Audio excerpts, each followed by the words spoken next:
As soon as the admiral had left the ship, Bonaparte sent for me and showed me the same paper Lord Keith had communicated to me in the morning. When I had read it, he complained vehemently of his treatment of being sent to St. Helena, saying, "The idea of it is a perfect horror to me. To be placed for life on an island within the tropics at an immense distance from any land, cut off from all communication with the world, and everything that I hold dear in it.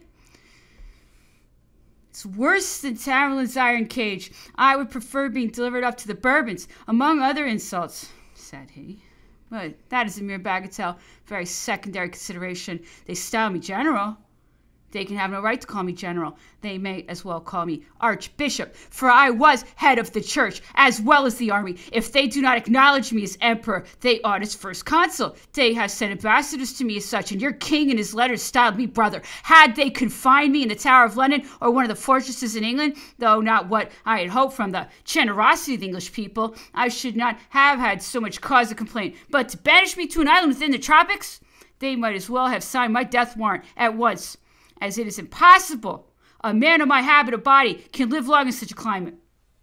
He then expressed a desire to write another letter to the Prince Regent, and I carried it the same afternoon to Lord Keith, by whom it was immediately forwarded to London.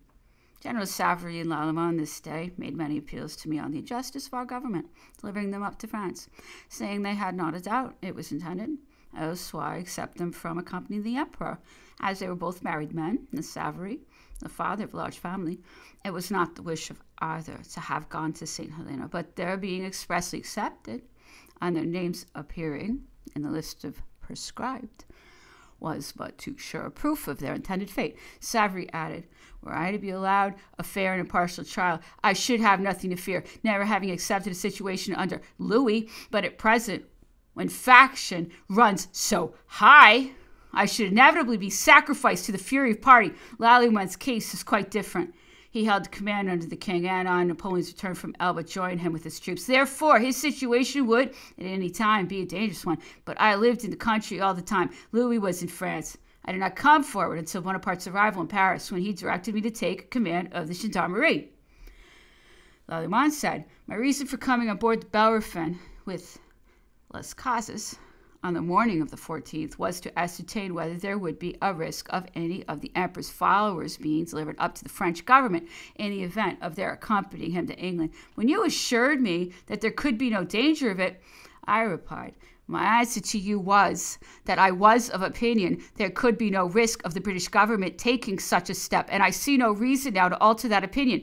As I have received you on board the Bellerophon, I consider you under the protection of the British flag, and myself, in a great measure, responsible for your personal safety, and under the impression I will write on this subject to Lord Melville, as the minister under whose immediate control I act, that your minds may be set at rest, though, I repeat, you run no hazard of being sent to France." The same evening, before I went to bed, I wrote the letter which follows. "My lord, I am induced to address your lordship in consequence of having observed in the intimation delivered to Napoleon Bonaparte of the number of persons allowed to accompany him to the island of St. Helena, that the names of Savary and Lalemant are expressly accepted, which, together with their being prescribed in the French newspapers, has created in them a belief that it is the intention of His Majesty's government to deliver them up to the King of France. Far be it from me to assume such an idea, but I hope your lordship will make allowance for the feelings of an officer who has nothing so dear to him as his honor, and who could not bear that a stain should be affixed to a name he has ever endowed to bear unblemished. These two men, Savary and Lalemant, what their characters or conduct in their own country may be, I know not, throw themselves under the protection of the British flag. Protection was granted them with the sanction of my name. It is true, no conditions were stipulated, but for I acted in the full confidence that their lives would be held sacred, or they should never have put foot in the ship I command without being made acquainted that it was for the purpose of delivering them over to the laws of their country. I again beg leave to repeat to your lordship that I am far from supposing it to be the intention of His Majesty's government to deliver these men over to the laws of their country, but as they are strongly impressed with that belief, and I look upon myself as the cause of their being in their present situation, I most earnestly beg your lordship's influence may be exerted that two men may not be brought to the scaffold who claimed and obtained at my hands the protection of the British flag. Fred L. Maitland.